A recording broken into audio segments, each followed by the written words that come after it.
किया जाएगा और उसके बाद हमारे यहाँ के वरिष्ठ कार्यकर्ता पुष्कर पुजारी जी द्वारा इस कार्यक्रम का विधिवत समापन किया जाएगा।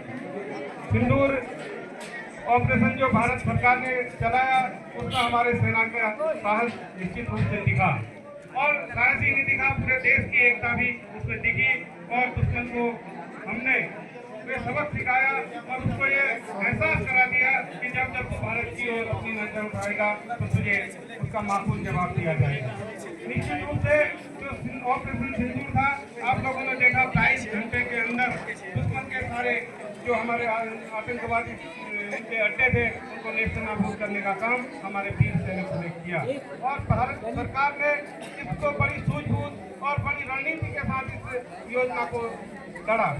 आप लोगों ने देखा जैसे पूर्व विधायक जी बोल रहे थे कि भाई एक नैरेटिव ये सेट कर दिया गया समाज में विरोधियों द्वारा कि साहब ये तो सीज फायर कर दिया, भारत की सरकार पीछे हट गई है और सेना पीछे हट गई है, भारत डर गया है, एक ड्रामा पैदा कर दिया।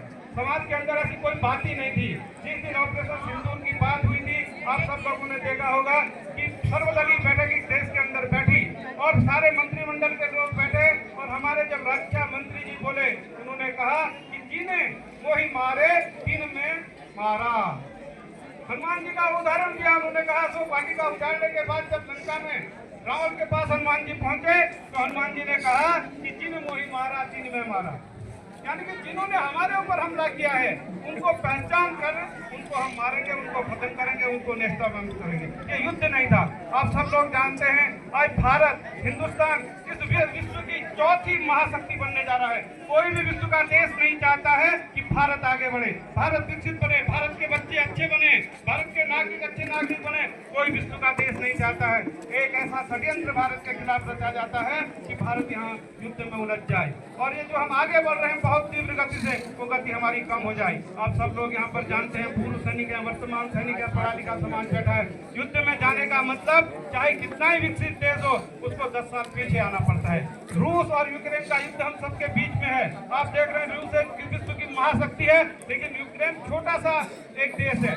जब यूक्रेन और रूस का युद्ध छिड़ा उस दिन कहते हैं कि भाई यूक्रेन तो जो है 1 हफ्ते में खत्म हो जाएगा। आज 3 साल हो गए हैं। रूस की कितनी जो है पूंजी उस युद्ध को चलाने में खत्म हो गई है, रूस कितने पीछे चला गया है। तो बहुत सूझबूझ का काम हमारी सरकार ने और हमारी सेना ने किया है। इसलिए हम अपनी सरकार पे और अपनी सेना पे गर्व है। वो सीमा पर हमारी रक्षा कर रहे हैं, बड़ी सूझबूझ के साथ रक्षा कर रहे हैं। भारत का बच्चा